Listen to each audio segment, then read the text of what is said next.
ये मैटर नहीं करता है कि हम कहाँ बैठ कर पढ़ रहे हैं, मैटर ये करता है कि पढ़ने के बाद हमें पहुंचना कहाँ पर। ठीक है, तो चाहे यहाँ पर बैठ कर पढ़िए या किसी और इससे भी बुरी स्थिति में, कोई जर्जर स्थिति में भी कोई संसाधन आपको प्राप्त होता है, लेकिन आपकी जो मेहनत है, आपका जो प्रयास है, उसमें आपको कभी नहीं करना। ठीक है, हम लोग चर्चा कर रहे थे आधुनिक भारत की, आज क्लास है। कल हम लोगों ने प्राचीन भारत में कई सारे विषयों पर चर्चा करी है। एक वो एडवोकेट मैम आई है कि नहीं? अच्छा, नहीं आई है। परीक्षा में एक अच्छा उत्तर कैसे लिखा जाए, या मुख्य परीक्षा में जो हम उत्तर लिखते हैं उसकी क्वालिटी कैसी होनी चाहिए, उसको किस प्रकार से लिखा जाना चाहिए, ये उनका प्रश्न था। तो हालांकि आज वो आई भी नहीं है, तो इसको फिर हम लोग किसी दिन और चर्चा करेंगे। और आप लोगों के लिए अभी इतना सटीक भी नहीं रहेगा कि मुख्य परीक्षा के विषय में चर्चा की जाए। आज का टॉपिक डालिए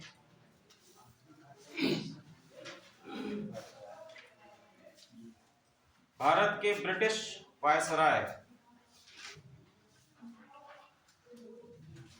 या सिंपल डालिए टॉपिक ब्रिटिश वायसराय पर डालिए।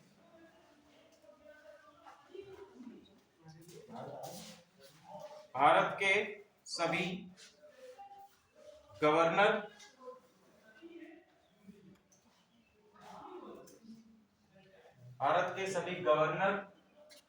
गवर्नर जनरल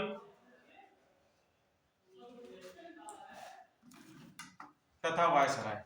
अब देखिए, आपको 4 नाम मिलेंगे। पहला आपको मिलेगा बंगाल का गवर्नर,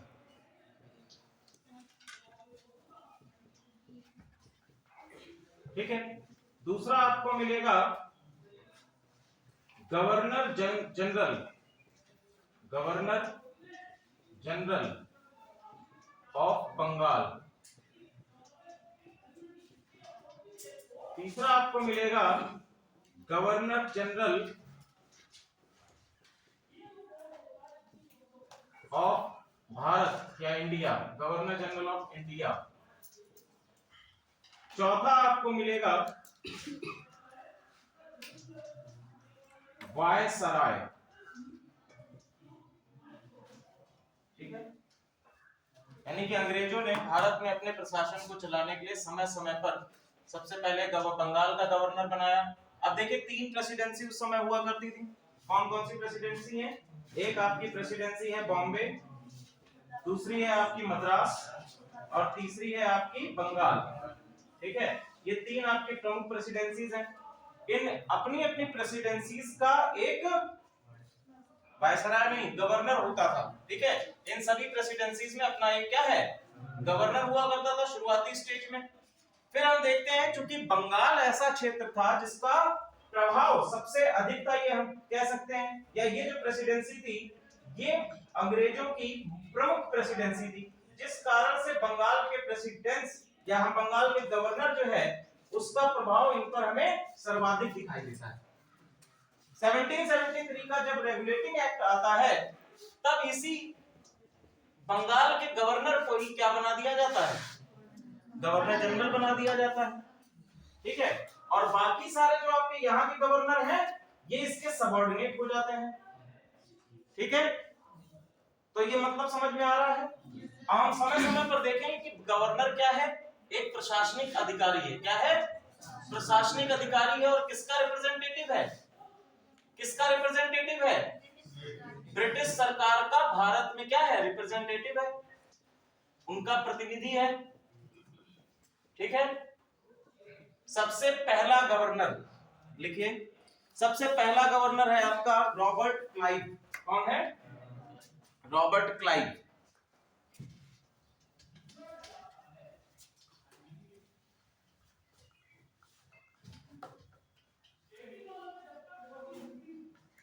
क्या नाम था? Robert Clive.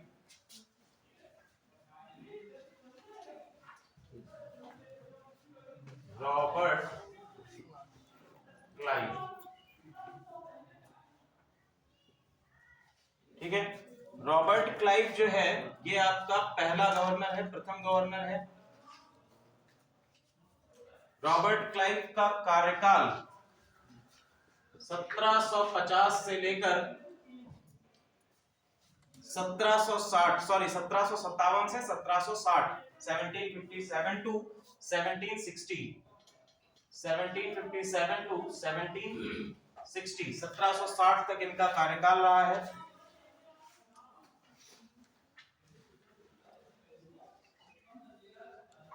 इन्होंने भारत में 2 बार अपने कार्यकाल को किया है। एक आपका 1757 से 1760 तक है, दूसरा 1765 से लेकर 1770 तक। अब देखिए इनके शासनकाल में क्या क्या बदलाव हुए हैं, इनके शासनकाल में क्या क्या चीजें आई हैं और कौन कौन सी पॉलिसीज लागू की गई। सबसे पहला हम लोग बात करेंगे द्वैत शासन प्रणाली। सबसे क्या है, द्वैत शासन प्रणाली, ये इनके समय में लाई। अब हम बात कर जी 1765 से 67 तक, 67, ठीक है। अब देखो हम बात करेंगे कि द्वैत शासन प्रणाली। ये द्वैत शासन प्रणाली क्या है? तो जब बैटल ऑफ बक्सर होता है, बक्सर के युद्ध के क्या परिणाम थे?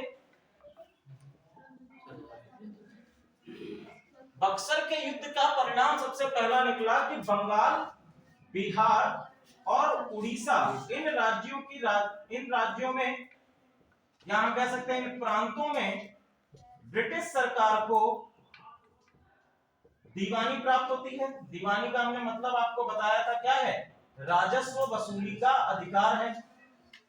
राजस्व वसूली का अधिकार प्राप्त हो जाता है, ठीक है। तो द्वैत शासन प्रणाली का यही मतलब है कि जब हम लोग शासन को 2 भागों में बांट दें, एक आपका क्या हो गया, प्रशासनिक इकाई, और दूसरी आपकी हो गई राजस्व या आर्थिक, राजस्व वसूली या राजस्व से संबंधित अधिकार जो है। एक प्रशासनिक अधिकार हो गया, दूसरे आपके राजस्व से संबंधित अधिकार हो गए। प्रशासनिक अधिकार अभी किसके पास हैं? बंगाल के नवाब के पास हैं, बंगाल के नवाब के पास है। और राजस्व वसूली का अधिकार किसके पास है? ईस्ट इंडिया कंपनी के पास है, यानी ब्रिटिशर्स के पास है। तो यही हमारा क्या हो गया, द्वैत शासन प्रणाली हो गई। तो सबसे पहले द्वैत शासन प्रणाली रॉबर्ट क्लाइव के नेतृत्व में लाई गई, या रॉबर्ट क्लाइव के शासनकाल में बंगाल के क्षेत्र में लागू होती है। ध्यान रखिएगा ये कहां पर लागू हुई है, बंगाल के क्षेत्र में। ओके, अगला जो महत्वपूर्ण पॉइंट है वो है इलाहाबाद की द्वितीय संधि। इलाहाबाद की पहली संधि आपको पता है 1765, ठीक है, और दूसरी संधि है हमारी इलाहाबाद की द्वितीय संधि।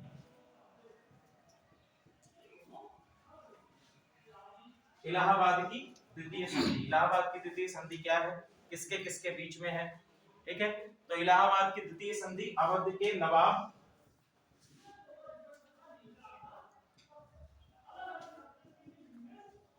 शुजाउद्दौला है और अंग्रेजों के बीच ये संधि हुई है। इस संधि के क्या क्या आउटकम्स थे, संधि में क्या क्या हुआ है? हमने इलाहाबाद की प्रथम संधि में देखा था कि इलाहाबाद और कड़ा ये जो क्षेत्र है ये किसको दे दिए गए थे? शाह आलम को दे दिए गए थे, जो कि मुगल बादशाह है, ठीक है। द्वितीय संधि में क्या किया गया? पहला चीज क्या की गई कि इलाहाबाद ठीक है, इलाहाबाद और कड़ा के क्षेत्र को छोड़कर, इलाहाबाद और कड़ा इनके क्षेत्रों को छोड़कर, ये क्षेत्र छोड़कर सभी क्षेत्र नजीमुद्दौला को लौटा दिए गए।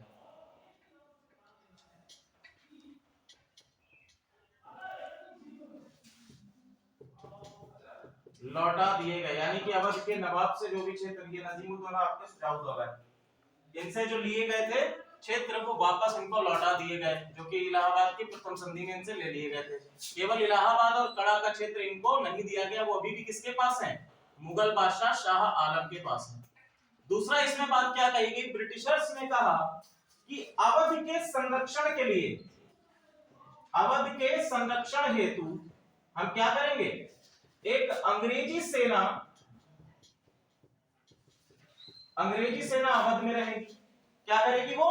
अवध का संरक्षण करेगी, अवध को सेफ रखेगी, ठीक है, और या अवध के नवाब को सेफ रखेगी। और इस अंग्रेजी सेना का जो व्यय है, जो खर्च है, वो भी कौन देगा? वो भी आपका अवध का नवाब देगा। व्यय अवध के नवाब के द्वारा देय होगा, अवध के नवाब द्वारा देय होगा, ठीक है, ये बात कही गई। तीसरा इस संधि में क्या कहा गया? तीसरा, अंग्रेजों ने इनसे कहा कि अवध के क्षेत्र में हमें कर मुक्त व्यापार चाहिए। क्या चाहिए? कर मुक्त व्यापार। कहां पर? अवध के प्रांत में या अवध के क्षेत्र में कर मुक्त व्यापार।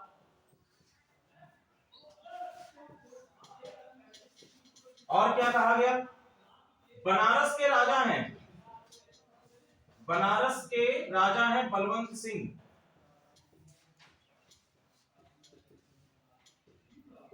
बलवंत सिंह से लगान वसूलने का अधिकार किसको दिया गया है?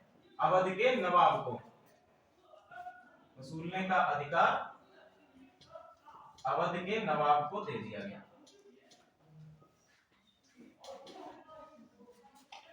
ठीक है। तो ये आपकी थी इलाहाबाद की द्वितीय संधि। ये किसके शासन काल में है? रॉबर्ट क्लाइव के शासन काल में है, ठीक है। इसके बाद दो गवर्नर और हैं, गवर्नर बेरेलास्ट, गवर्नर बरेलास्ट।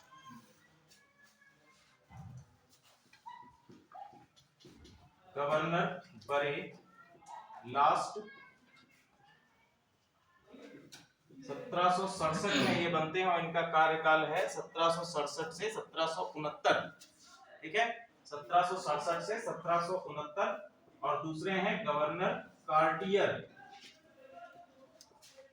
1769 से 1772 तक का इनका शासनकाल है। इन दोनों के नाम लिख लीजिए। इनके शासनकाल में कोई प्रमुख बदलाव या कोई प्रमुख आपके डेवलपमेंट्स दिखाई नहीं देते, ठीक है। अगले गवर्नर हैं बंगाल के गवर्नर जनरल, 1773 का 1700 बरेलास्ट, ठीक है, गवर्नर बरेलास्ट। बरेलास्ट इनका नाम है, गवर्नर इनकी उपाधि है या इनकी पदवी, उपाधि नहीं पदवी है, ठीक है। इसके बाद गवर्नर अगले हैं गवर्नर कार्टियर। गवर्नर कार्टियर का शासनकाल 1769 टू 1772, ठीक है। अब हम आगे देखेंगे, अगले हमारे गवर्नर जनरल हैं। अब यहां से गवर्नर खत्म हो जाते हैं। कार्टियर, कार्टियर लिखिए, गवर्नर कार्टियर,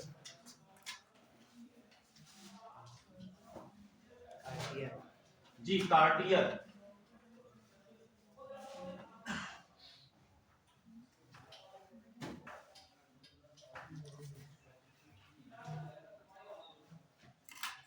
अब देखो 1773 का 1773 का रेगुलेटिंग एक्ट पास होता है। 1773 में क्या आया था? रेगुलेटिंग एक्ट, जिसमें कि कंपनी के कार्यों को रेगुलेट करने का प्रयास किया गया था ब्रिटिश सरकार के द्वारा, ठीक है। और इस रेगुलेटिंग एक्ट में एक प्रावधान था जिसके अंतर्गत गवर्नर ऑफ बंगाल का जो पद है, गवर्नर ऑफ बंगाल के पद को क्या कर दिया गया है? गवर्नर जनरल ऑफ बंगाल, ठीक है, गवर्नर जनरल ऑफ बंगाल कर दिया गया। साथ ही साथ जो आपकी दो प्रेसिडेंसीज हैं, पहली आपकी बॉम्बे की, दूसरी आपकी मद्रास की, इन दोनों प्रेसिडेंसीज के गवर्नर को इनका सबऑर्डिनेट भी बना दिया गया, ठीक है, इनका सबऑर्डिनेट या सहयोगी भी बना दिया गया है। तो पहले आपके गवर्नर जनरल कौन है? वॉरेन हेस्टिंग्स, ठीक है, first governor general of Bengal या प्रथम बंगाल का प्रथम गवर्नर जनरल, बंगाल का प्रथम गवर्नर जनरल कौन है? Warren Hastings.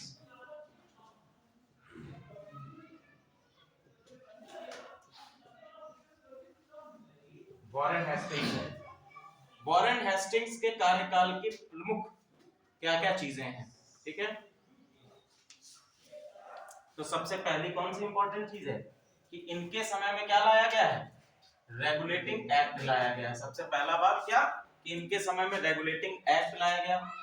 दूसरा, 1774 में कलकत्ता में उच्च न्यायालय की स्थापना, ठीक है, सर्वोच्च न्यायालय की। 1774 में कलकत्ता में सर्वोच्च न्यायालय सुप्रीम कोर्ट की स्थापना की जाती है।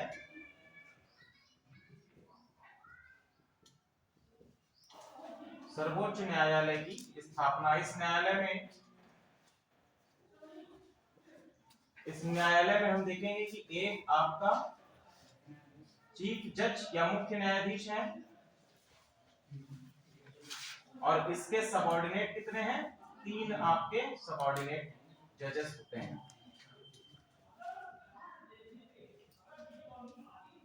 एक तो ये डेवलपमेंट हो गया कि भैया इनके शासनकाल में सर्वोच्च न्याय, इनका शासनकाल है 1772 से 1785 तक।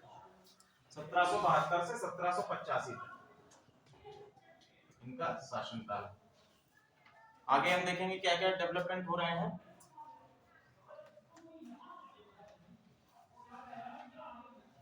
दूसरा इन्होंने क्या किया है, जो हमने पहले देखा था कि रॉबर्ट क्लाइव ने बंगाल में किसकी स्थापना करी थी? द्वैत शासन प्रणाली की स्थापना करी थी। इन्होंने बंगाल में द्वैत शासन प्रणाली को समाप्त कर दिया। द्वैत शासन प्रणाली की समाप्ति।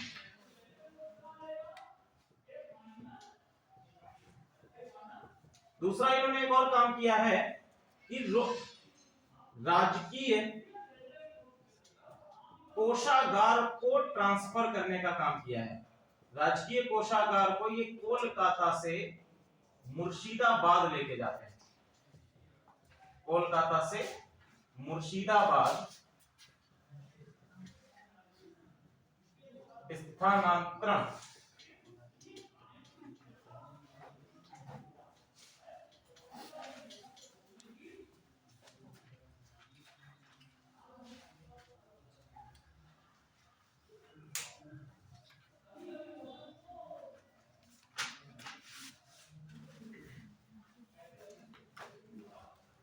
पहला जो आपका चीफ जज है, इस एलिजा इम्पे, इनका नाम है एलिजा इम्पे, ठीक है। ये पहले आपके कलकत्ता में जो पहला सर्वोच्च न्यायालय स्थापित किया गया था उसके आपके पहले मुख्य न्यायाधीश हैं, ठीक है। पहले मुख्य न्यायाधीश एलिजा इम्पे।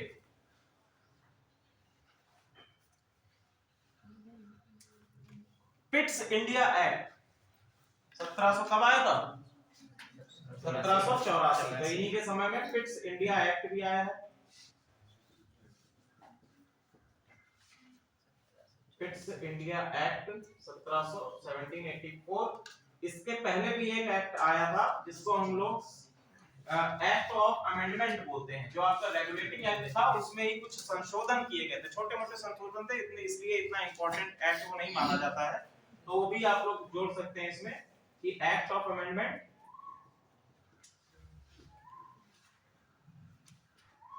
ये भी इन्हीं के समय में लाया गया था। बेसिकली ये संशोधन किए गए थे। संशोधन किसमें है? आपके रेगुलेटिंग एक्ट में संशोधन के लिए लाया गया है। रेगुलेटिंग एक्ट्स में संशोधन के लिए इसको लाया गया है, ठीक है। पिट्स इंडिया एक्ट 1784 ये भी इन्हीं के समय में आया। पिट्स इंडिया एक्ट जब आया तो वॉरेन हेस्टिंग्स ने इसका विरोध किया और इसके विरोध में ही ये इस्तीफा देकर भारत से चला गया, ठीक है। अगले जी नंदकुमार का मामला है। हाँ, वो तो इतना डीप करने की क्या जरूरत है? नंद कुमार का मामला तो मेन सेंस में लिखने में काम आता है। वो आपसे प्री में क्वेश्चन पूछेगा ही नहीं उससे रिलेटेड, है ना। आगे हम लोग देखते हैं, अगले हैं हमारे लॉर्ड कार्नेवालिस। लॉर्ड कार्नेवालिस, कार्नेवालिस से काफी सारे क्वेश्चंस आपके वनडे और यूपीएससी में भी बनते हैं, क्योंकि इन्होंने कई सारे ऐसे बदलाव भारत में किए, इसका प्रभाव देखने को मिलता है आज भी।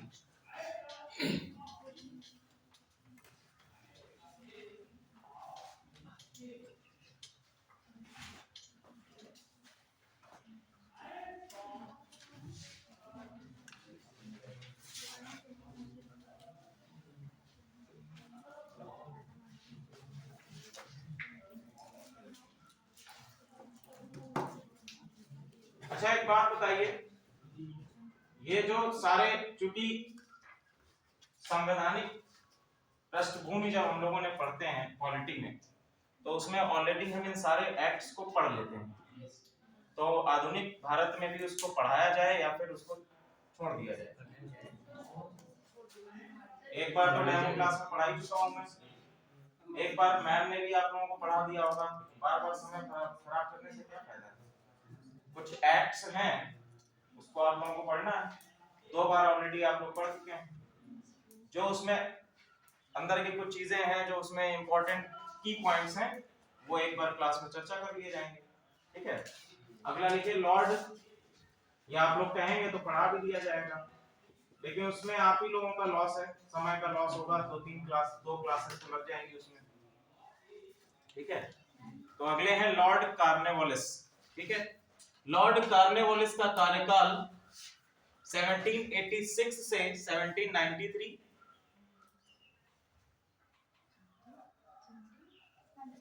1786 से 1793, 1786 से 1793, और दूसरा कार्यकाल है इनका 1805, ठीक है। अब देखिए सबसे पहले ये लेकर आए हैं कार्नेवालिस कोड। कार्नेवालिस कोड, अब ये कार्नेवालिस कोड क्या है, ठीक है। कार्नेवालिस कोड क्या है?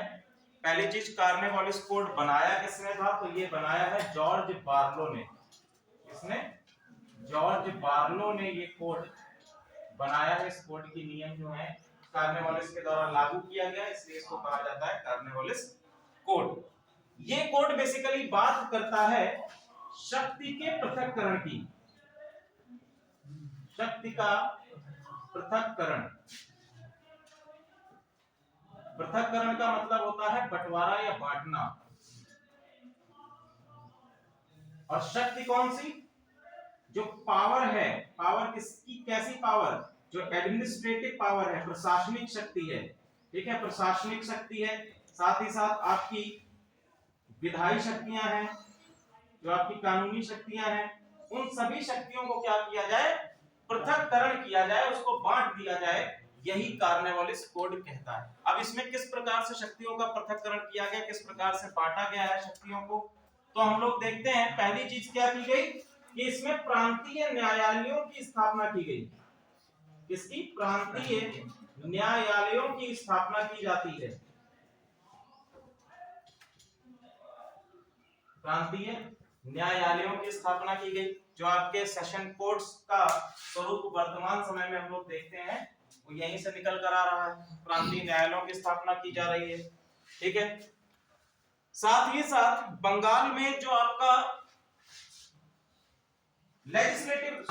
बंगाल में जो आपके कानूनी अधिकार है, उनको 2 भागों में विभाजित किया जाएगा, ठीक है। गवर्नर जनरल की जो अदालत है, उनको अदालत को बंगाल में 2 भागों में विभाजित किया गया, ठीक है। बंगाल का क्षेत्र है, इसमें 2 भागों में विभाजित किया गया। पहला है आपका सदर दीवानी अदालत, जिसमें कि बेसिकली सिविल मुकदमे चलते थे, सदर दीवानी अदालत।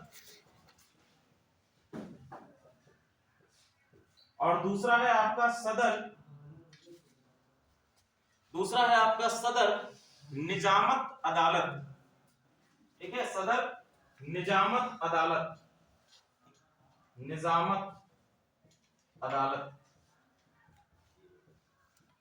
जिसमें कि आपके इसमें आपके सिविल मुद्दे चलते हैं और इसमें आपके आपराधिक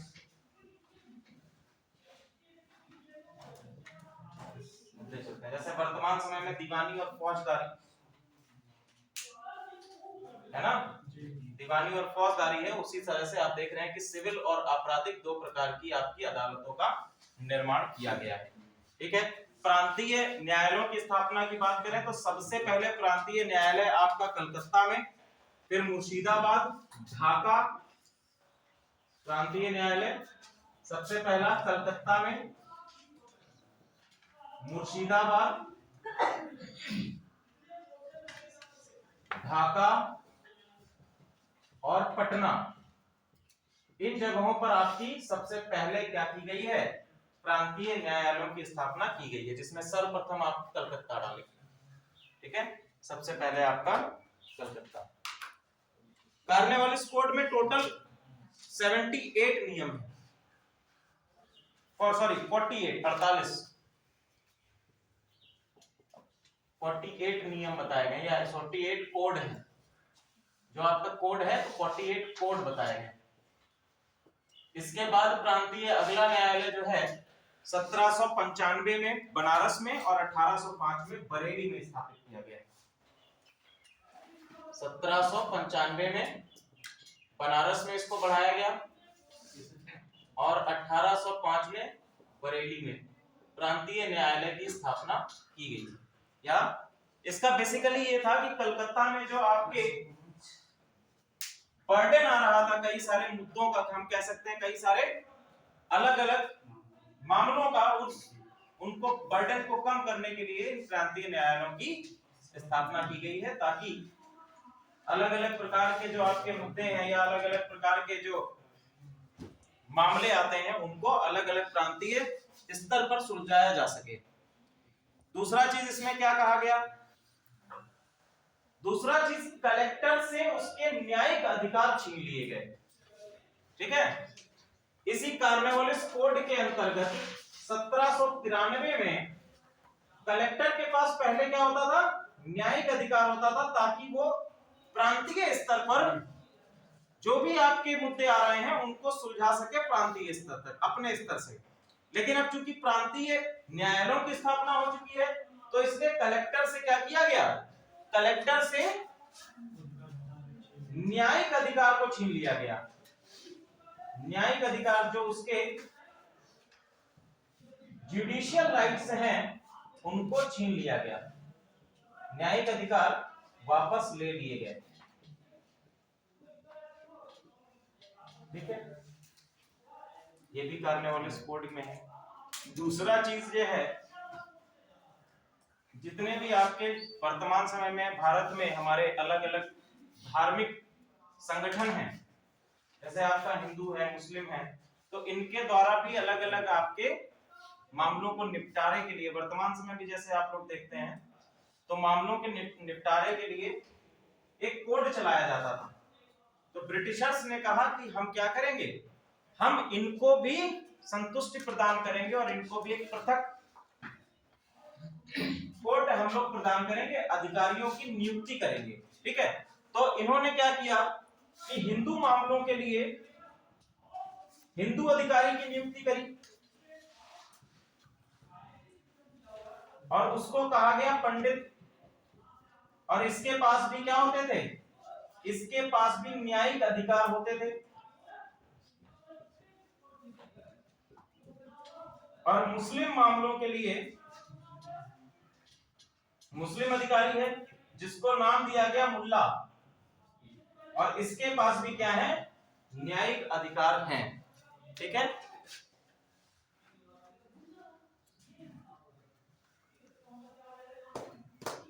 न्यायिक अधिकार। तो ये हमारा कार्नवालिस कोड है।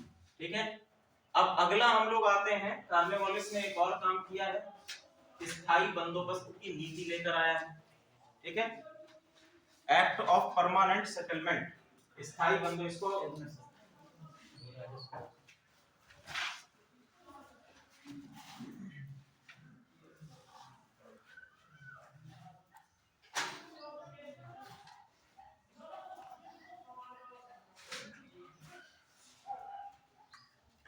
फिर से हम लोग बात करते हैं 1773 में जब राजस्व वसूली का अधिकार मिल गया तो एक पर्टिकुलर सिस्टम भी होना चाहिए राजस्व वसूली के लिए। तो समय समय पर अंग्रेजों ने काफी बदलाव किए, अलग अलग पॉलिसीज को लेकर आए राजस्व वसूली के लिए, जिसमें इंपॉर्टेंट जो पॉलिसीज हैं उसको हम लोग देख लेते हैं, फिर सीधे स्थायी बंदोबस्त पे आते हैं। क्या कह रहे हैं? सूर्यास्त कानून उसी में आया था, भूमि से संबंधित है, भूमि से ही संबंधित है, लैंड रेवेन्यू से संबंधित है। ठीक है, सूर्यास्त कानून अलग है। सूर्यास्त कानून बेसिकली जो आपके चाय के बागानों में खेती करने वाले मजदूर हैं उनके लिए, क्योंकि जो डे का शिफ्ट रहती थी, जो आपका बॉम्बे का टाइमिंग है वो अलग होता था, यहाँ का टाइमिंग अलग अलग था, तो इस वजह से उसको लेकर आया गया था, वो डिफरेंट है इससे।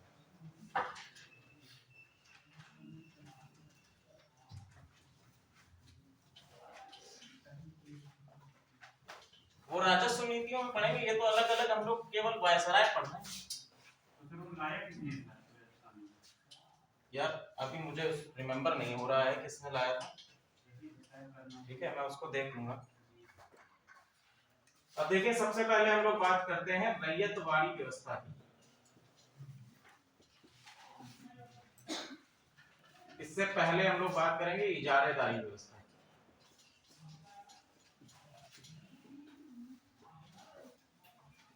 इजारेदारी, रैयतवाड़ी और इसके बाद है महालवाड़ी।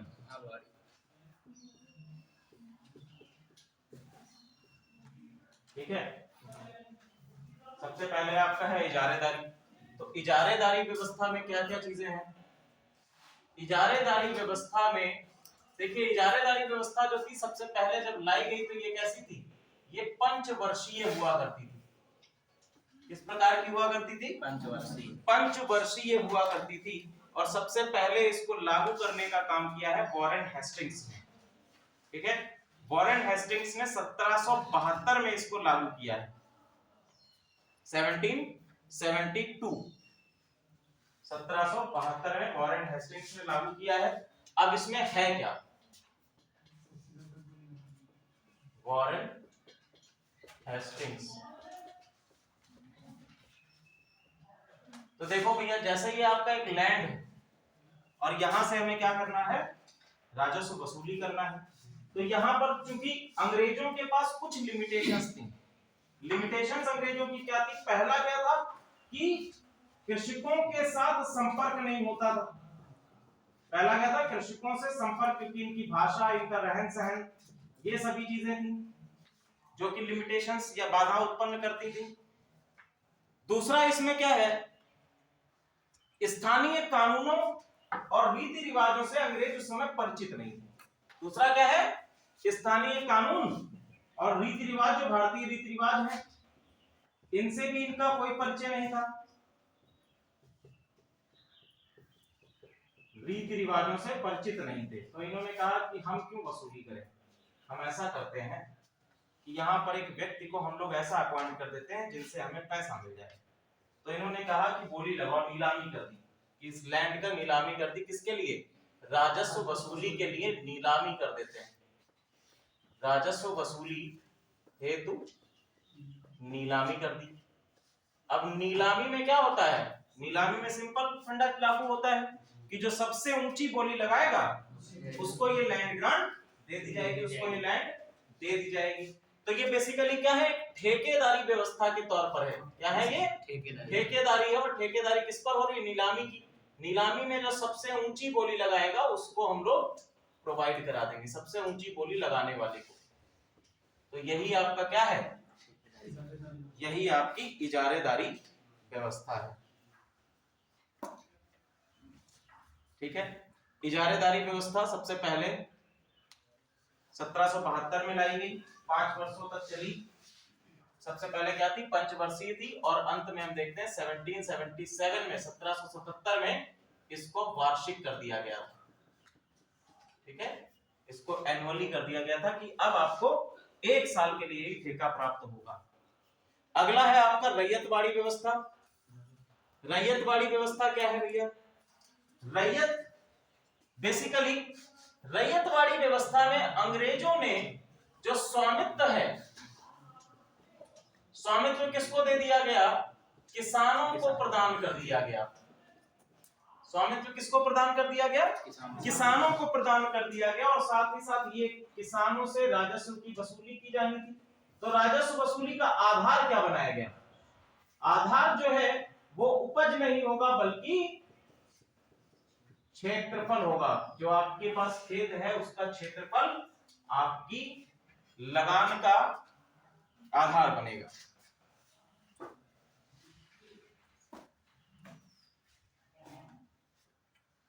सबसे पहले ये लागू किया गया था 1792 में। सबसे पहले 1792 मद्रास के 12 महल जिले में रैयतवाड़ी व्यवस्था सबसे पहले कहां लागू की गई है? मद्रास के 1792 में मद्रास के 12 महल जिले में ये लागू किया गया। 12 महल जिले में, ठीक है। उसके बाद हम देखेंगे 1801 में टॉमस मुनरो ने इसको लागू किया है मद्रास प्रांत में या मद्रास प्रेसिडेंसी में। सर मद्रास का कौन सा जिला है? 12 महल जिले में इसको लागू किया गया सर्वप्रथम। इसमें लिख लीजिएगा सर्वप्रथम। और बाद में इसको टॉमस मुनरो ने बंगाल प्रेसिडेंसी में लागू किया 1801 में, ठीक है।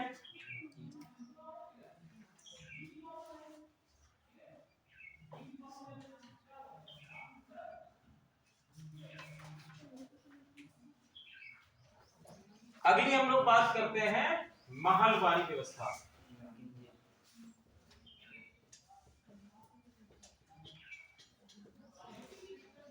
महलवारी व्यवस्था भी वॉरेन हेस्टिंग्स के द्वारा लागू की गई थी। और कहां पर लागू की गई थी? बंगाल प्रांत में इसको नहीं लागू किया गया था, इसको लागू किया गया था मध्य प्रांत में।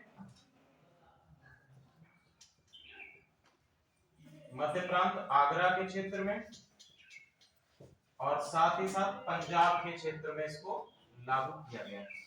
मध्य प्रांत, आगरा और पंजाब इन क्षेत्रों में महलवारी व्यवस्था को लागू किया गया। महल का मतलब होता है संपूर्ण। इसका मतलब ही होता है क्या? संपूर्ण, पूरा। तो इसमें कहा गया, देखो पहले हमने रैयतवाड़ी में जो बात करी गई थी कि स्वामित्व किसके पास है? किसानों के पास है, ठीक है। अब महलवाड़ी व्यवस्था में क्या हो रहा है कि जो आपका प्रमुख है, ग्राम का प्रमुख है या प्रधान है, ग्राम प्रमुख है या फिर आपका जमींदार है, ठीक है। स्वामित्व इसमें भी किसानों के पास रहेगा लेकिन लगान वसूली का टाइप बदल रहा है। तो इसमें इन्होंने कहा कि जितना आपका टोटल क्षेत्रफल है पूरे ग्राम का, इन्होंने क्या कहा कि पूरे गांव का जितना टोटल क्षेत्रफल है उसका हमें लगान में हिस्सा चाहिए। जितनी उस क्षेत्रफल में उपज होगी, उपज से यहाँ पर भी लिमिट नहीं किया गया है, इसमें लिमिट किया गया है किस पर? क्षेत्रफल के बेसिस पर। परंतु यहाँ पर क्षेत्रफल केवल एक खेत का ना होकर किसका है? पूरे गांव का है, संपूर्ण गांव का है। और जिम्मेदारी कौन लेगा लगान की? ग्राम प्रमुख या जमींदार जिम्मेदारी लेंगे और वार्षिक रूप से लगान पे किया जाएगा अंग्रेजों को। तो ये आपकी महलवारी व्यवस्था, तो ये भी पूरी तरह से लागू नहीं हो पाई। अंत में हमारी आती है स्थायी बंदोबस्त की नीति। इतना सब कुछ हो रहा है, अब इसको खत्म करो, इसको पूरी तरीके से स्थायी कर दिया जाए। ऐसा करने का प्रयास किया गया अंग्रेजों के द्वारा। तो हमारा लेकर आया गया स्थायी बंदोबस्त की नीति।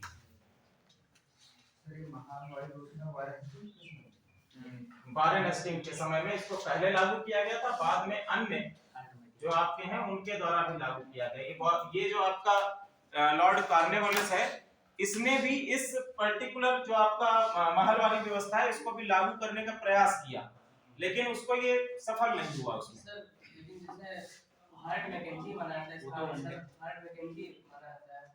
हर्ट मैकेंजी इसके जनक माने जाते हैं। हर्ट मैकेंजी ने यहाँ पर लागू नहीं किया, तो सबसे पहले वॉरेन हेस्टिंग्स ने लागू किया है। तो जो भी आपका फैक्चुअल एरर है उसको देखिए, वॉरेन हेस्टिंग्स के समय में इसको लागू किया गया। खिलाफ, ठीक है। या बंगाल प्रांत में अगर लागू करने की बात कहें तो अलग ही है।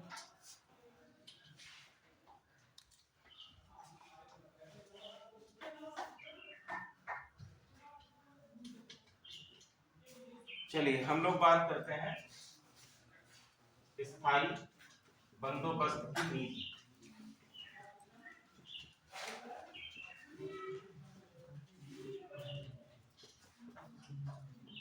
स्थायी बंदोबस्त की नीति की जो योजना है उसको बनाया है सर जॉन शोर ने।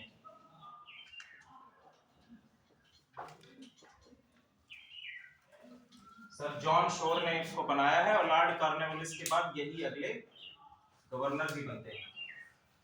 अब स्थायी बंदोबस्त की नीति जी, अब स्थायी बंदोबस्त की नीति की आवश्यकता क्यों पड़ी? 1764 में एक घटना होती है बंगाल में। 1764 में बक्सर का युद्ध भी हुआ और साथ ही साथ बंगाल में अकाल भी पड़ा।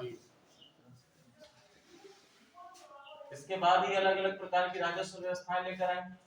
तो बंगाल में अकाल पड़ने का कारण यह भी माना जाता है कि अंग्रेजों ने जब दीवानी हासिल कर ली तो उसके बाद इनका प्रमुख उद्देश्य केवल और केवल राजस्व वसूली था, ना कि किसानों के हितों को भी ध्यान में रखना।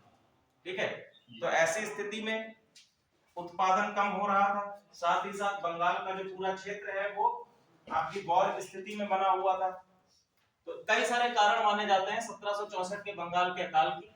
और इसके बाद ही हम देखते हैं कि राजस्व नीतियां लेके आई गई कई सारी अलग अलग।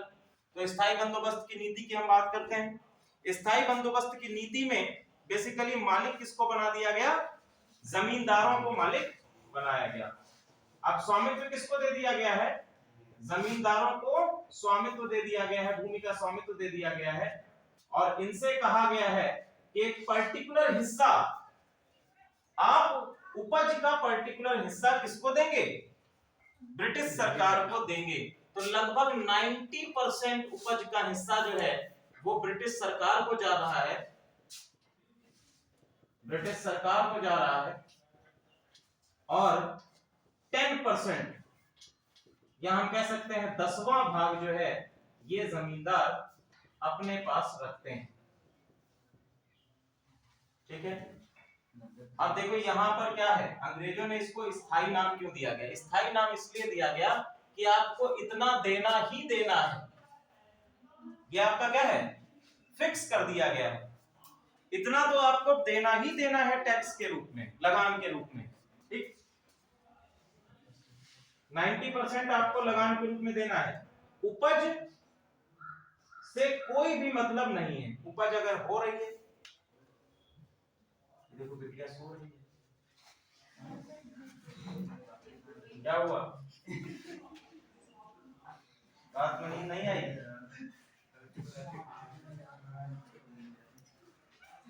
अच्छा, ये नहीं भाई, नींद तो किसी को भी आ सकती है। ठीक है, चाय मैं मंगवाएं आपके लिए?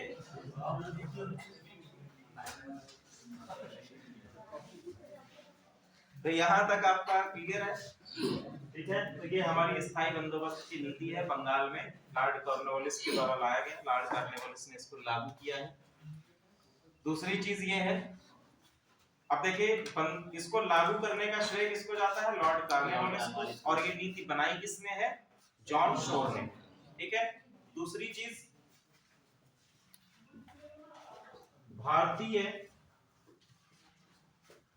सेवा का जनक, ये भी किसको माना गया है? लॉर्ड कॉर्नवालिस को माना गया है। भारतीय सिविल सेवा का जनक या भारतीय सेवा का जनक, सिविल सेवा बाद में शब्द आएगा।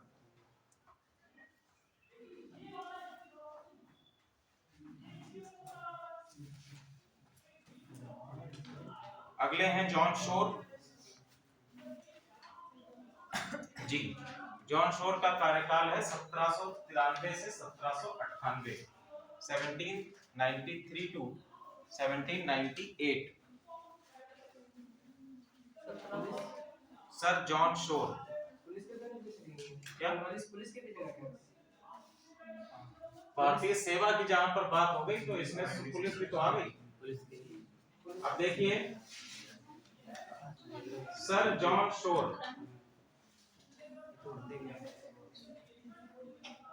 1793 से 1798 इनका कार्यकाल हुआ है और इनके द्वारा जो नीति अपनाई गई है वो है अहस्तक्षेप की नीति। अहस्तक्षेप की नीति इनके द्वारा अपनाई गई है। हस्तक्षेप की नीति का क्या मतलब है? देखिए हम लोगों ने ये बात जानते ही हैं कि समय समय पर अंग्रेज जो हैं भारतीय राजनीति में क्या करते रहे हैं? हस्तक्षेप करते रहे हैं।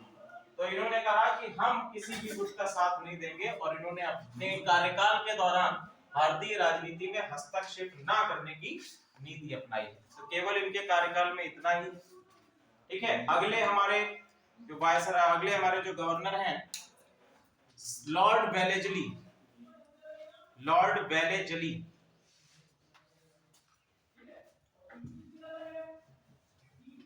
लॉर्ड वेलेजली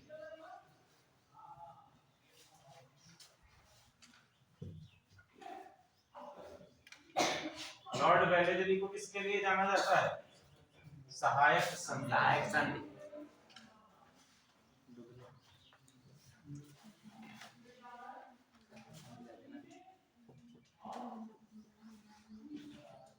लॉर्ड वेलेजली 1798 से 1805 तक इनका कार्यकाल रहा। लॉर्ड वेलेजली का सबसे महत्वपूर्ण जो इनके शासनकाल की उपलब्धि है वो है सहायक संधि।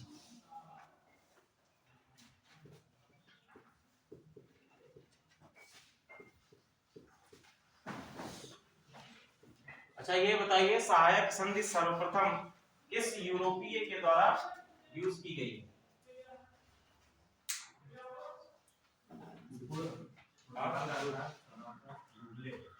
वेरी गुड, ठीक है। क्लास में हमने आप लोगों को पढ़ाया भी था कि डुप्ले ने किसका साथ दिया था? वेलेजली का। डुप्ले कब था, वेलेजली कब आए हैं?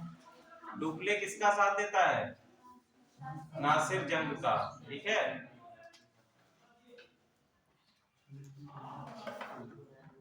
तो सहायक संधि की नीति का सबसे प्रथम यूरोपीय कंट्रीज किसने प्रयोग किया? फ्रांसीसियों ने, और फ्रांसीसियों में डुप्ले, ठीक है। बात करते हैं सहायक संधि क्या होती है। सहायक संधि बेसिकली ये होती है दुश्मन का दुश्मन, ठीक है। जैसे मान लीजिए कि दो पक्ष हैं तो अंग्रेजों ने कहा कि हम एक पक्ष को क्या कर देंगे, जैसा हम लोगों ने पढ़ा भी था जब नासिर जंग और मुजफ्फर जंग के बीच में, नासिर जंग और मुजफ्फर जंग के बीच में युद्ध चल रहा था, या हम कह सकते हैं उत्तराधिकार के लिए संघर्ष चल रहा था, तो मुजफ्फर जंग का साथ कौन देते हैं? अंग्रेज देते हैं। अंग्रेजों ने कहा कि मुजफ्फर जंग तुम चिंता मत करो, हम आपको हैदराबाद का निजाम की पदवी दिलवा देंगे, ठीक है। और इसके बदले में हमें कुछ आपसे संधि करनी है, हमें व्यापार करना है, कर मुक्त व्यापार करना है। तो अंग्रेजों ने अपनी रूट्स को और ज्यादा मजबूत करने के लिए कई सारे प्रांतों में, जैसे राजपूतों में हम अलग अलग संघर्ष चल रहे हैं, आपसी संघर्ष चल रहे हैं, तो उनके बीच में सहायक संधि को रखकर अपनी रूट्स को लगातार भारत में क्या करते गए? मजबूत करते गए। अब वेलेजली के द्वारा सहायक संधि किन किन प्रांतों में इस्तेमाल की गई है? सबसे पहले है आपका मद्रास, सॉरी सबसे पहला हैदराबाद। हैदराबाद 1798 में। इसके बाद है मैसूर। जब हम लोग पढ़ेंगे आंग्ल मैसूर युद्ध तो उसमें आप लोग मैसूर को देखेंगे सहायक संधि के रूप में। 1799 मैसूर, 1799 1799। फिर है आपका तंजौर, ठीक है। तंजौर में आपका ईयर है 1799, जी सेम है, सेम नहीं हो सकते हैं क्या? फिर है अवध, अवध 1801।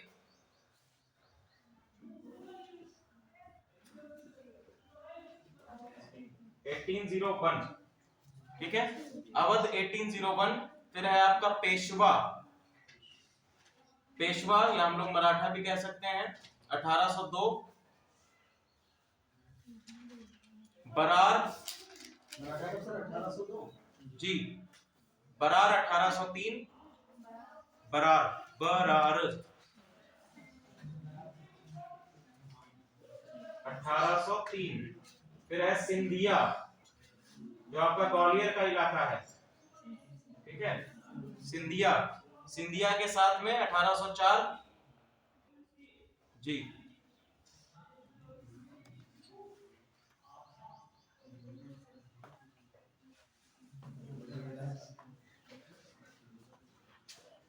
दूसरा चीज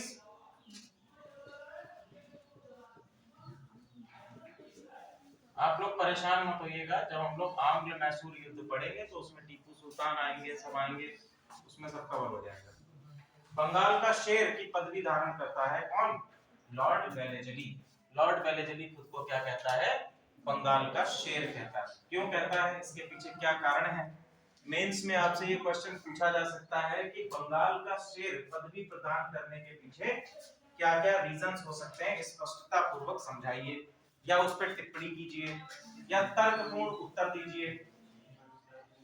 ठीक है, जब मेंस का कभी पेपर देखना तो उसमें लिखा हुआ मिलेगा, कहीं पर लिखा होगा टिप्पणी कीजिए, कहीं पर लिखा होगा आलोचनात्मक टिप्पणी कीजिए, कहीं पर लिखा होगा कि समझाइए, केवल लिख देगा क्या एक्सप्लेन करिए, कहीं पर लिख देगा तर्कपूर्ण रूप से समझाइए। तो जो आपके ये पीछे शब्द जुड़े होते हैं इनको यूपीएससी की भाषा में कहा जाता है कुछल्ले शब्द। कुछल्ले मतलब पीछे लगने वाले, सफिक्स, ठीक है, कुछल्ले शब्द कहा जाता है। तो और लेकिन इनका महत्व तो बहुत अधिक है। जब आपसे पूछता है टिप्पणी कीजिए, ठीक है, तो टिप्पणी करने में आप लिखना आंसर शुरू कर देते हैं बीए की तरह। आपने ये नहीं देखा ऊपर क्या लिखा हुआ है कि टिप्पणी कीजिए लिखा है कि तर्कपूर्ण रूप से उत्तर दीजिए लिखा है। आप लोग क्या है कि भाई बीए की पद्धति बनी है, इतना आंसर दे रखा है, हमने लिखना शुरू कर दिया। तो ऐसा नहीं होता है। जब आपको तार्किक रूप से समझाना होता है तो आप एक तर्क देंगे और तर्क के साथ में उसको लेजिटिमेट भी करेंगे। लेजिटिमेट करने का मतलब क्या है कि उसका प्रूफ भी आप देंगे, साक्ष्य देंगे, आप उसका एक उदाहरण देंगे। ठीक है, पॉलिटी का आंसर लिखते समय जैसे आप पॉलिटी का कोई एक्ट बताते हैं या आपसे कोई अधिनियम पूछ लेता है, ठीक है, भारत सरकार का कोई वर्तमान समय में जो अधिनियम पारित हुए उनसे तो संबंधित कोई आपसे क्वेश्चन पूछ लेता है, तो उस अधिनियम को तो आप बताएंगे ही बताएंगे, उसका जो प्रैक्टिकल उपयोग है वो भी आप लिखेंगे कि उसका प्रैक्टिकल उपयोग किस प्रकार से हो रहा है। उससे संबंधित कोई मुद्दा जो आपका चल रहा है सुप्रीम कोर्ट में अथवा हाई कोर्ट में, वो भी आप उसमें डाल सकते हैं, तो वो एक आपका उदाहरण हो जाएगा। ठीक है, तो वो आपका आंसर जो है वो लेजिटिमेट हो जाएगा। आपने जो फैक्ट दिया है, आपने जो तर्क दिया है, उससे तथ्य दिया है, उससे क्या करेगा, जुड़ जाएगा और क्वेश्चन को कंप्लीट कर देगा। और क्वेश्चन के अंत में आप निष्कर्ष जरूर लिखेंगे, और निष्कर्ष में लिखना केवल इतना नहीं होता है कि उपरोक्त जो बातें कही गई हैं वे ऐसी ऐसी ऐसी हैं। निष्कर्ष में आप क्या बताएंगे, आप बताएंगे समाधान कि और क्या क्या चीजें हो सकती हैं जो सरकार, जैसे मान लीजिए सरकार एक नियम लेके आई, मान लीजिए सरकार एक, हम लोगों ने अभी बहुत ज्यादा पढ़ा था एनजैक, आप लोग जानते हैं एनजैक था नेशनल जुडिशियरी अपॉइंटमेंट कमीशन। ठीक है, नेशनल जुडिशियरी अपॉइंटमेंट कमीशन वर्तमान समय में तो अभी भी कोलोजियम चलता है, लेकिन ये लाया गया था, पास नहीं हो पाया। ठीक है, इसके पीछे कई सारे कारण थे जो पास नहीं हो पाया था। बेसिकली पास ना होने का कारण ये था, ये 5 मेंबर कमेटी बनाई गई थी। इस कमेटी में 5 मेंबर्स थे, जिसमें एक मेंबर कौन था, कानून मंत्री भी थे।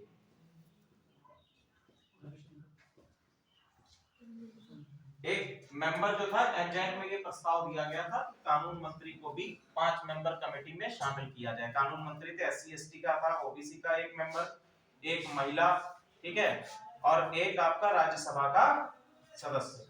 और इसमें बात कही गई थी कि जो भी आपका चुनाव होगा, जो भी आपके सुप्रीम कोर्ट के जजेस की नियुक्ति होगी, उस नियुक्ति में कहा गया कि किसके आधार पर होगी, वोटिंग के आधार पर होगी, वो भी आपकी जनरल वोटिंग के आधार पर होगी। जनरल वोटिंग का मतलब ये 5 लोग हैं, 3 लोगों ने हाथ खड़े कर दिए तो आपका पास हो गया।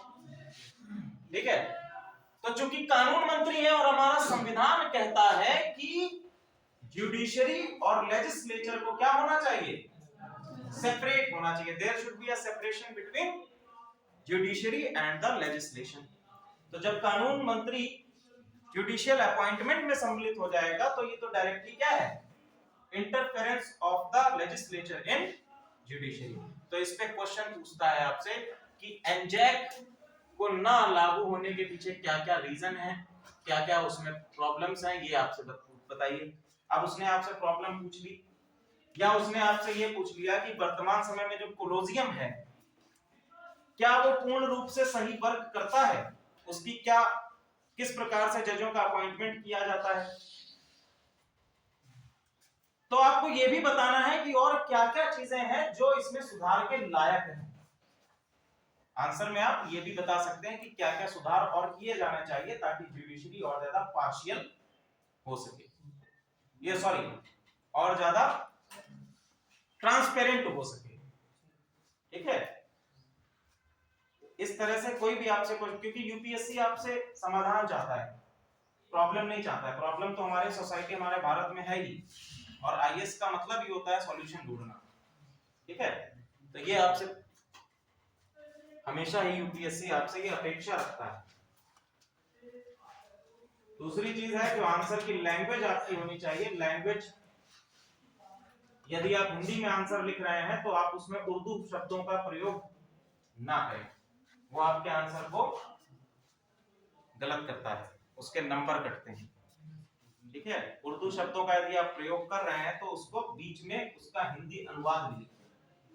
कहीं पे अगर जरूरी है कि उर्दू शब्द का प्रयोग कर रहे हैं तो बीच में आप उसका ब्रैकेट लगा के उसका अनुवाद भी हिंदी में क्या है वो लिखिए। इंग्लिश में लिखते समय वोकैबुलरी आपकी अच्छी होनी चाहिए, ऐसे शब्दों का प्रयोग करिए जो कि आसानी से एग्जामिनर को समझ में आ जाए।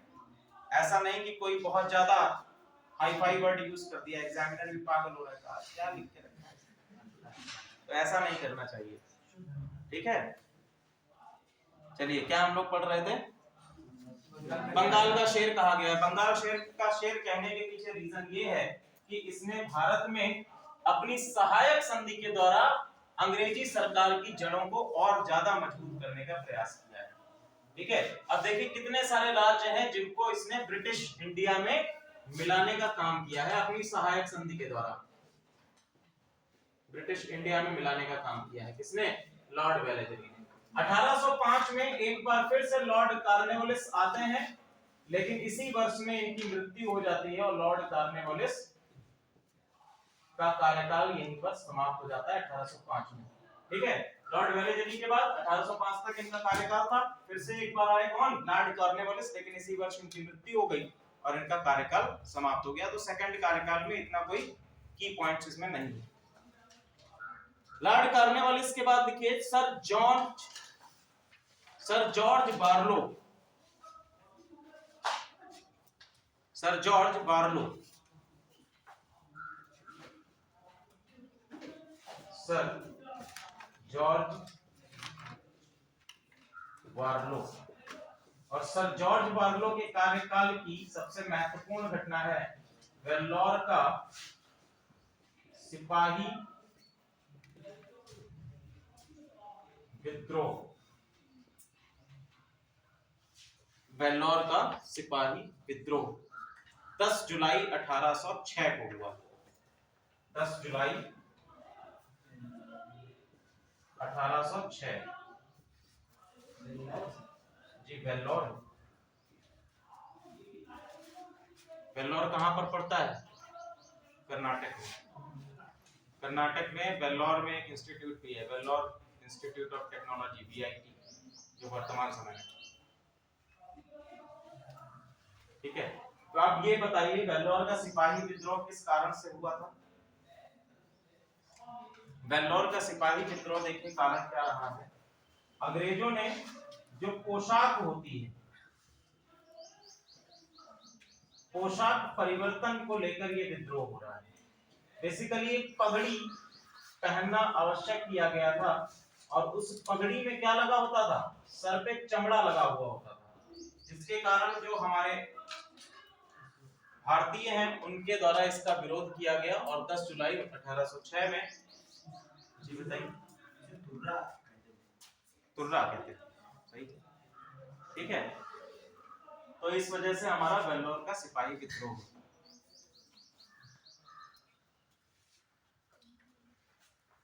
इसके बाद देखिए लॉर्ड मिंटो प्रथम, लॉर्ड मिंटो प्रथम 1807 से 1813, लॉर्ड मिंटो प्रथम 1807 से 1813। इरेज करते हैं जी।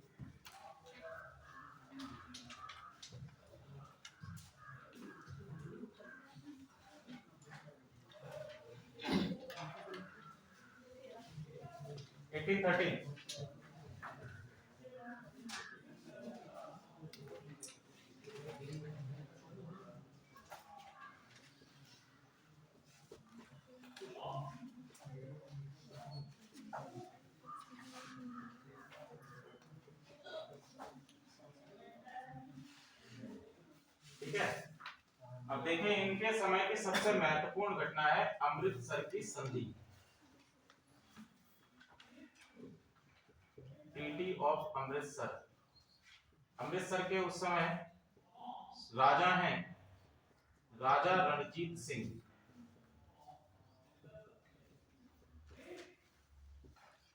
अब जो आपके अमृतसर की संधि के पीछे क्या क्या कारण है उसको हम लोग देखते हैं।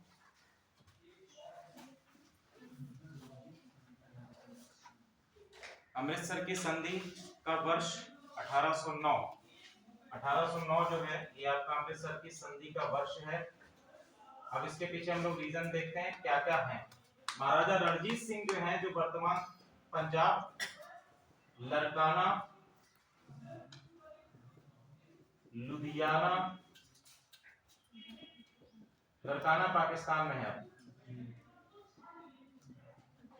ठीक है, और सिंध प्रांत, इन सभी जगहों पर जो आपके महाराजा रणजीत सिंह हैं इनका शासन हुआ करता था, ठीक है। हम बात करेंगे कि 1808 में जो आपके अंग्रेज हैं ये मालवा की ओर कूच करते हैं। मालवा क्षेत्र में महाराजा रणजीत सिंह अपने आप को पहले से ही सूरवीर साबित कर चुके थे और 1801 में खुद को इन क्षेत्रों का महाराज घोषित कर चुके थे। पंजाब क्षेत्र का महाराज को घोषित कर चुके थे 1801 में, ठीक है। इसके साथ साथ 1808 में जब अंग्रेज मालवा की ओर बढ़े तो महाराजा रणजीत सिंह ने भी 1808 में आक्रमण कर दिया, मालवा पर आक्रमण, ठीक है, मालवा पर आक्रमण कर देते हैं। और मालवा पर आक्रमण करने के बाद अंग्रेजों और महाराजा रणजीत सिंह के बीच में एक युद्ध होता है। उस युद्ध में चूंकि महाराजा रणजीत सिंह की एक कमजोरी थी, वो क्या थी, सैन्य शक्ति कम होने के कारण महाराजा रणजीत सिंह ने अंत में कहा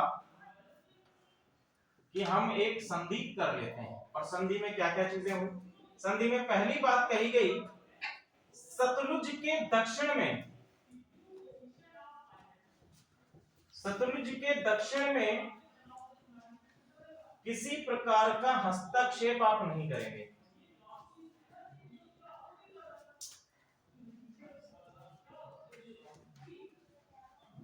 अंग्रेजों ने महाराजा रणजीत सिंह से कहा कि सतलुज के दक्षिण में मत आना, ऊपर आप कुछ भी करते रहो, ठीक है। आप सतलुज के दक्षिण में अंग्रेज क्या कर रहे हैं क्या नहीं कर रहे हैं आपको उससे कोई मतलब नहीं है। आप अपना सतलुज के उत्तर भाग में जो आपका सिंध प्रांत है, कश्मीर है, ठीक है, इन बलूचिस्तान है, इन सभी हिस्सों में आप जो भी करिए, हमें कोई प्रॉब्लम नहीं है। तो सबसे पहला सतलुज के दक्षिण में किसी प्रकार का हस्तक्षेप महाराजा रणजीत सिंह नहीं करेंगे, ठीक है। दूसरी चीज इन्होंने क्या कही, दूसरी चीज आप लोग सीधे समझ ही गए होंगे कि आपका दक्षिण में सतलज के उत्तर में आपको क्या है, पूर्ण स्वतंत्रता प्रदान की जाएगी, ठीक है। सतलज के उत्तर में पूर्ण स्वतंत्रता,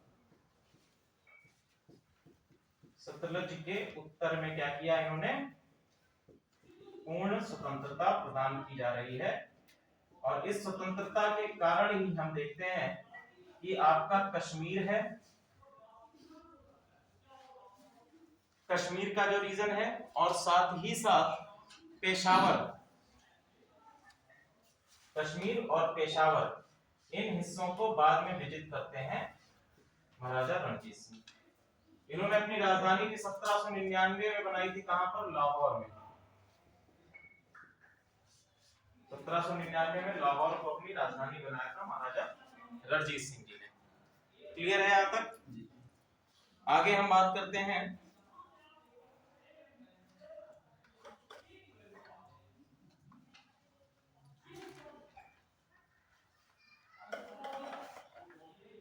लॉर्ड हेस्टिंग्स। अच्छा, इनके समय में एक और लिख लीजिएगा, 1813 का जो एक्ट है वो भी इन्हीं के समय में आया था, इतना लिख लीजिएगा। क्योंकि इनका कार्यकाल 1813 तक रहा है, तो 1813 का जो अधिनियम आया है वो भी इनके समय में है। यूपीएससी भी आपसे इनके बारे में केवल और केवल फैक्चुअल क्वेश्चन ही पूछता है, बहुत ज्यादा डीप नहीं जाता है प्री एग्जामिनेशन में। केवल फैक्ट पूछेगा, या ये पूछ देगा कि इस पर्टिकुलर विद्रोह के समय, विद्रोह हम लोग पढ़ेंगे, सैनिक विद्रोह पढ़ेंगे, किसान विद्रोह पढ़ेंगे, मजदूर विद्रोह भी हुए हैं वो भी हम लोग देखेंगे, मील मजदूरों के विद्रोह हैं, ठीक है, उनसे कई सारे क्वेश्चन पूछे जाते हैं। अगले हैं आपके लॉर्ड हेस्टिंग्स, ठीक है, लॉर्ड हेस्टिंग्स, और इनका कार्यकाल है 1813 से 1823, 1813 टू 1823।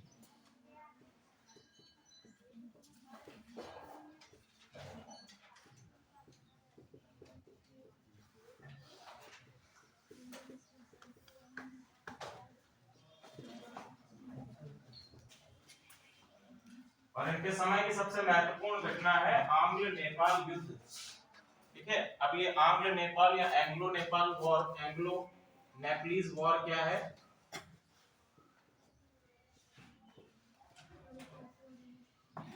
एंग्लो नेपलीज वॉर की हम बात करें तो देखिए, जो नेपाल की स्थिति है,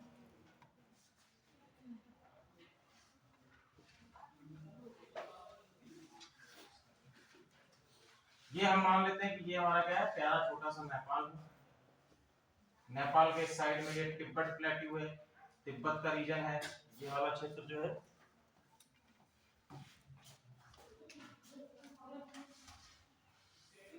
ये वाला आपका तिब्बत का क्षेत्र है। इधर हम बात करेंगे तो यहाँ पर आपका चीन है। ये पूरा एरिया हम बात करेंगे तो ये क्या है, हिमालय है, अक्साई चीनी, सिंपल हिमालय बोलो, बाकी जो है उसमें ज्योग्राफी पढ़ लें, ठीक है। यहाँ पर आपका हिमालय। अब देखो नेपाल जो है क्या करना चाहता है, सीमा विस्तार करना चाहता है। नेपाल में उस समय शासन है गोरखाओं का, ठीक है। नेपाल में शासक वर्ग कौन है, गोरखा है।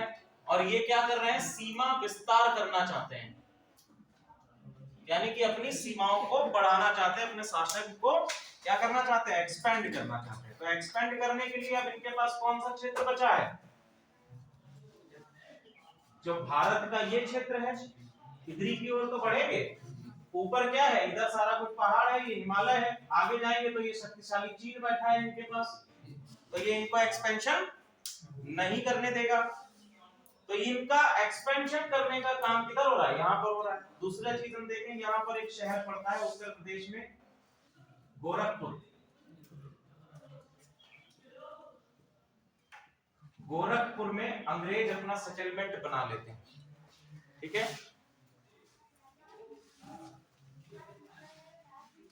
1801 में गोरखपुर में अंग्रेजों ने अपना सेटलमेंट बनाया, अंग्रेजों को अधिकार हासिल हो गया। अब क्योंकि नेपाल बॉर्डर पर ही पड़ता है गोरखपुर, नेपाल बॉर्डर पे, नेपाली या गोरखा जो है डायरेक्ट गोरखपुर के हिस्से से नेपाल भारत में एंटर कर रहे थे। तो संघर्ष इनका किससे हो गया?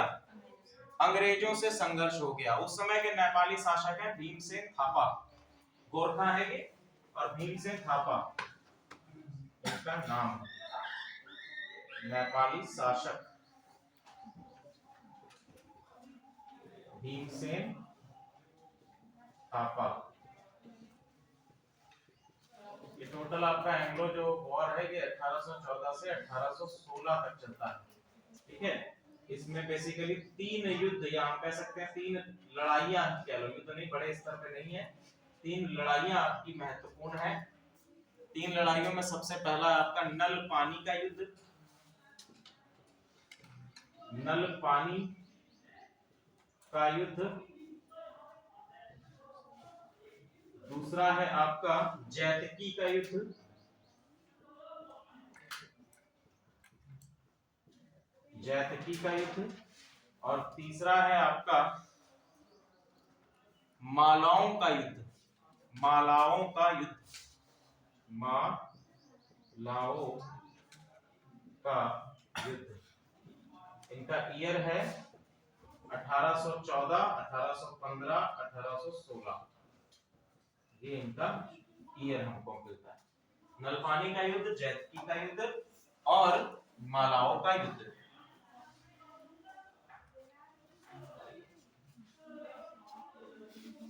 ठीक है, तो 1816 में नेपालियों की हार होती है और एक संधि होती है जिसको कहा गया है सुगौली की संधि। सुगौली की संधि। ठीक है, सुगौली की संधि में क्या क्या बातें कही? अंग्रेजों ने नेपालियों को हरा दिया और नेपालियों पर एक संधि थोपी गई जिसका नाम है सुगौली की संधि। अब इस सुगौली की संधि में क्या क्या बातें कही गई हैं समझिएगा। पहला, सिक्किम, कुमाऊं और गढ़वाल ये नेपाली शासन के अंतर्गत आते थे। पहला आपका सिक्किम, सिक्किम का क्षेत्र,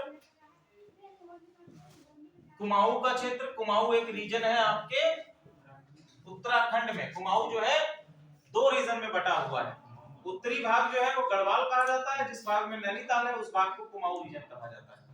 ठीक है, या इसको उत्तरी भी नहीं कहेंगे, हाँ उत्तर और दक्षिण के तौर पर देख सकते हैं, या पूरब, पूरब और पश्चिम कहें तो ज्यादा बेहतर होगा, क्योंकि मैप के अनुसार अगर देखें, उत्तराखंड का केवल मैप देखें तो कुमाऊं और इस तरीके से आता है। ये वाला हिस्सा जो है ये आपका गढ़वाल है और ये वाला हिस्सा जो है ये आपका कुमाऊं है। ठीक है, कुमाऊं और साथ ही साथ गढ़वाल के क्षेत्रों में ये किसको दे दिए गए? अंग्रेजों का आधिपत्य हो गया, नेपालियों को भगा दिया गया। ठीक है, दूसरी बात इन्होंने क्या कही कि हमारा एक प्रतिनिधि नेपाल की राजधानी में रहेगा, ब्रिटिश प्रतिनिधि। क्या आप कोई गलत काम तो नहीं कर रहे? इस वजह से इन्होंने कहा कि ब्रिटिश प्रतिनिधि नेपाली राजधानी में रहेगा हमेशा, और इसका जो व्यय है, जो खर्च है, वो भी नेपाल वहन करेंगे। सिक्किम कुमाऊं क्या लिखा है? सिक्किम, कुमाऊं, गढ़वाल।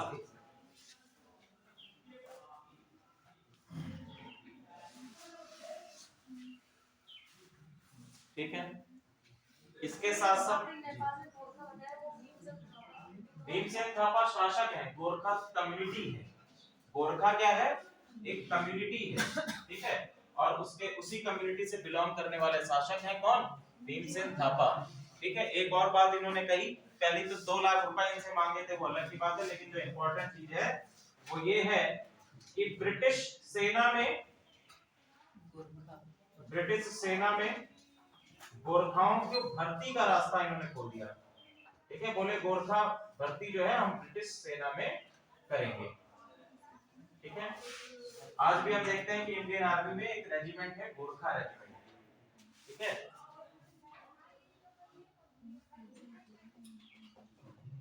क्या हुआ?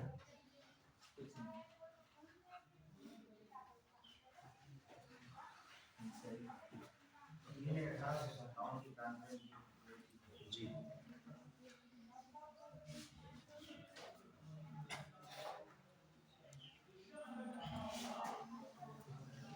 आगे लिखे, प्रेस पर लगे प्रतिबंधों को हटा दिया। किसने? लॉर्ड हेस्टिंग्स ने। लॉर्ड हेस्टिंग्स ने प्रेस पर लगे प्रतिबंधों को हटाया। प्रेस पर लगे प्रतिबंधों को हटाया।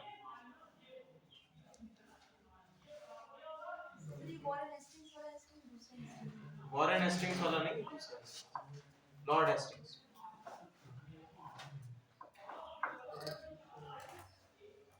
ठीक है, प्रेस पर लगे प्रतिबंध। अब हम प्रतिबंधों की बात करते हैं। प्रेस पर कौन कौन से प्रतिबंध लगे थे, क्या प्रतिबंध हैं ये? अरे लॉर्ड हेस्टिंग्स की बात हो रही है ना। लॉर्ड हेस्टिंग्स बेचारा थोड़ा उदारवादी था, लिबरल था।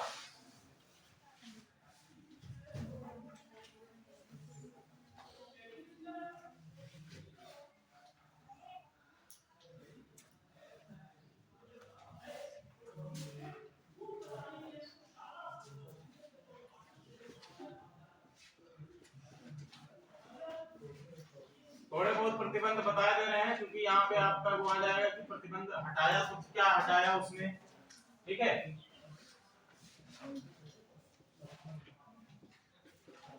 अगर हम सेंसरशिप की बात करें, प्रेस सेंसरशिप की बात करें, तो सबसे पहले जो प्रेस सेंसरशिप हमको मिलती है वो आपकी लॉर्ड वेलेस्ली के द्वारा लाई जाती है 1799 में। ठीक है, किसके द्वारा लाई गई? Press censorship. सेंसरशिप का मतलब होता है कि कुछ नियंत्रण किया जाए। 1799 में किसके द्वारा? लॉर्ड वेलेस्ली के द्वारा, क्योंकि वेलेस्ली सहायक संधि बहुत अधिक कर रहा था। ठीक है, तो उसने कहा कि प्रेस को थोड़ा सा नियमित किया जाए, तो इसने एक एक्ट लेकर आता है, पूर्व प्रक्षेत्रण, पूर्व पत्रेक्षण है। 1799 में लेकर आया पूर्व पक्षेत्रण। पूर्व पक्षेत्रण का मतलब होता है कि अखबार छपने से पहले आप हमें क्या करेंगे? दिखाएंगे, और साथ ही साथ इसमें स्वामी का नाम, जो इसके एडिटर हैं, संपादक हैं, और साथ ही साथ मुद्रक जो प्रेस है उनके नाम के साथ में आप लेकर आएंगे अंग्रेजी सरकार के पास, ताकि इसका क्या किया जा सके। Very good. इसके बाद हम देखते हैं ये जो सेंसरशिप लागू की गई थी, इसको प्रतिबंध जो लागू किया गया था लॉर्ड हेस्टिंग्स ने इसको हटाया। ठीक है, एक और आपका नियम है 1823 में, अनुज्ञप्ति नियम। 1823 में लाया गया है अनुज्ञप्ति नियम।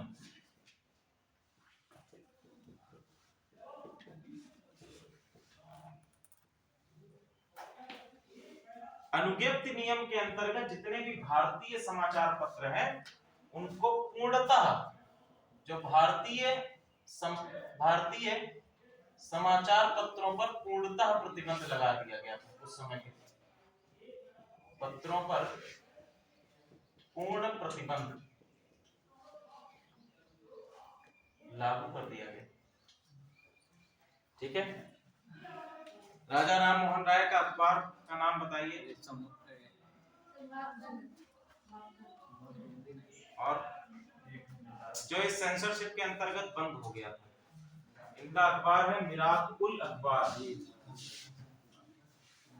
मिरात उल अखबार इस सेंसरशिप नियम के कारण बंद हुआ था। किसके द्वारा? राजा राम मोहन राय। राजा राम मोहन राय के द्वारा एक बार स्टार्ट किया गया था। इसके बाद 1823 तक से ये स्थिति 1835 तक चलती है। 1835 में एक नियम आता है मेटकाफ नियम, प्रेस से ही संबंधित है, ये प्रेस सेंसरशिप से संबंधित है। मेटकाफ नियम 1835, मेटकाफ नियम। ठीक है, और मेटकाफ को ही इतिहासकारों के द्वारा भारतीय समाचार पत्रों का मुक्तिदाता कहा गया। मुक्तिदाता कहा गया। तो हमने आपसे बताया था कि 1823 के अनुज्ञप्ति नियम के अंतर्गत भारतीय समाचार पत्रों पर प्रतिबंध लगा दिया गया था। 1835 में मेटकाफ नियम आता है। इसमें क्या किया गया कि भारतीय समाचार पत्रों पर जो प्रतिबंध लगाया गया था उसको हटा दिया गया। ठीक है, इसीलिए इसको कहा गया है भारतीय समाचार पत्रों का मुक्तिदाता। अब देखो और कई सारे प्रेस से संबंधित नियम है। एक फिर से अनुज्ञप्ति नियम आता है 1857 में। 1857 में प्रेस की स्वतंत्रता फिर से एक बार भंग कर दी गई थी, जिसको कहा गया अनुज्ञप्ति। अब देखिए 1857 एक वर्ष के लिए केवल इसको किया गया था, क्योंकि 1857 की क्रांति हुई। तो क्रांति को के स्तर को दबाने के लिए अंग्रेजों के द्वारा ये अनुज्ञप्ति नियम लाया गया था 1857 में। ठीक है, इसके बाद हम फिर से देखते हैं पंजीकरण अधिनियम आता है 1864 में। पंजीकरण अधिनियम प्रेस से संबंधित है, ये 1864 में आया। इसको हम लोग बाद में पढ़ेंगे जब हम लोग प्रेस की स्वतंत्रता और ये सारी चीजें करेंगे, तब इसको हम लोग डिस्कस करेंगे। सर भारतीय समाचार पत्रों पर मुक्तिदाता, ये युक्ति नहीं, मुक्तिदाता, मुक्तिदाता, मुक्ति स्वतंत्रता प्रदान करने वाला। ठीक है, कोई बात नहीं, वो देख वो हो जाता है ना, को खे करने लगता है। चलिए कोई बात नहीं, लिखिए कुछ समाचार पत्रों के नाम लिख लीजिए, क्वेश्चन पूछे जाते हैं। लिखिए हिंदू और स्वदेश मित्र। हिंदू और स्वदेश मित्र।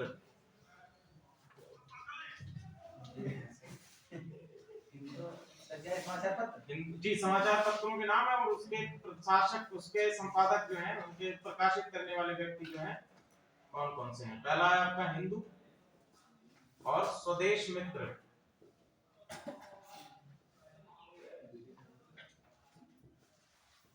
Subramaniam Iyer.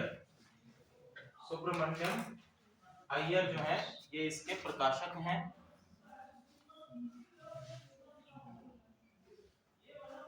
The Bengali, the Bengali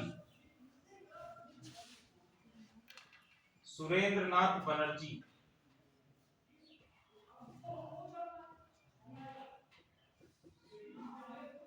voice of India,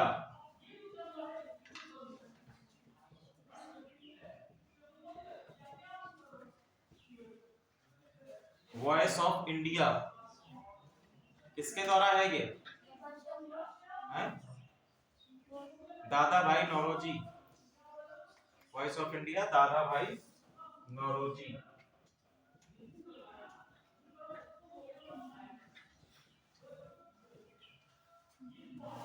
इसके बाद नेक्स्ट है अमृत बाजार पत्रिका है ये, अमृत बाजार पत्रिका।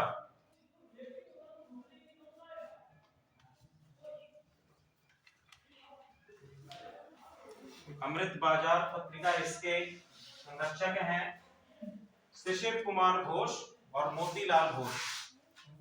शिशिर कुमार घोष, शिशिर, सुशील कुमार नहीं, शिशिर कुमार घोष और मोतीलाल घोष, ये दोनों ही हैं। मोतीलाल घोष, अमृत बाजार पत्रिका। इसके बाद नेक्स्ट है केसरी।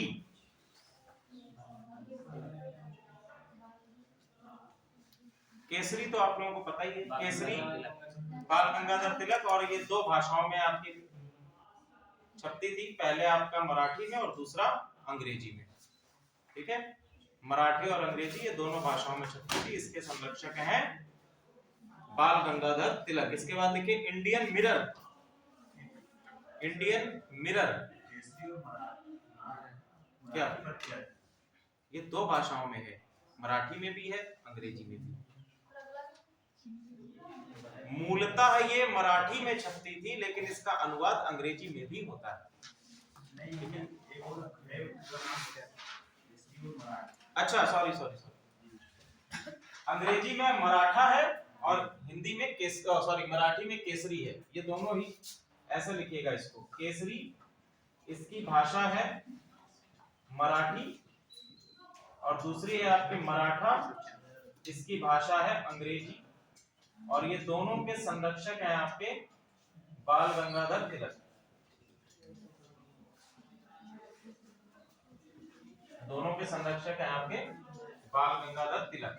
ठीक है, इसके बाद क्या बताया था, Indian mirror, Keshav Chandra Sen.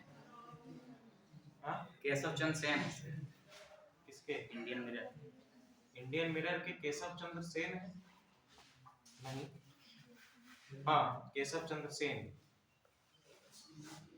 KN Sen, Keshav Chandra Sen. आगे लिखिए,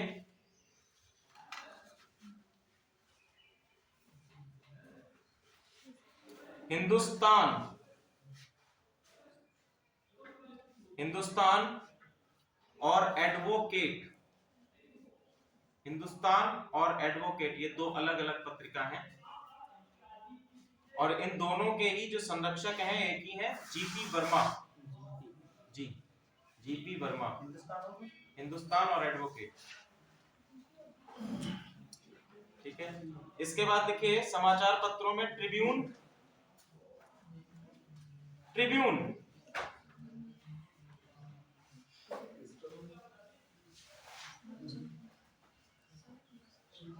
क्या बोला आपने? ट्रिब्यून ट्रिब्यून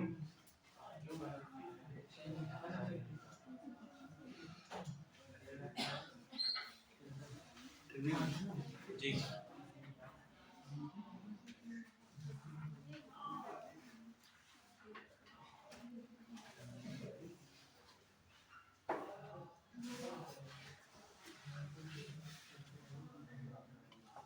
चलिए, ट्रिब्यून है और अखबार एम है, अखबार एम, ये दोनों ही पंजाबी अखबार हैं। इसके संरक्षक कौन है ये नहीं तो बता दो।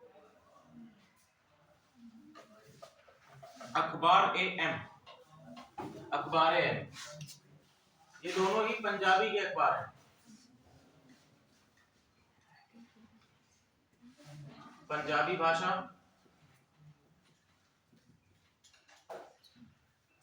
ठीक है, इसके बाद गुजराती में है इंद्रु प्रकाश और ध्यान प्रकाश, इंद्रु प्रकाश और ध्यान प्रकाश।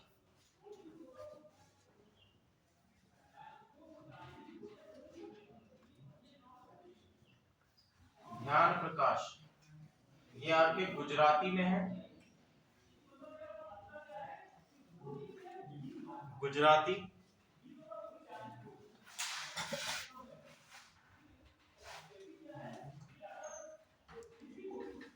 बंग निवासी और साधारणी, बंग निवासी और साधारणी, बंग निवासी और है साधारणी। क्या है सर ये बंग निवासी सारणी? ये बंगाली भाषा में है। ये सभी जो है समाचार पत्र हैं,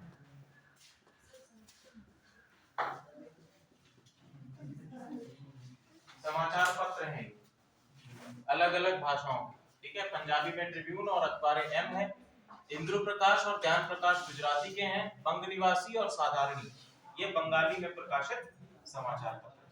ठीक है जी, ठीक है, आज के लिए इतना ही। कल हम लोग इसके आगे कंटिन्यू करेंगे।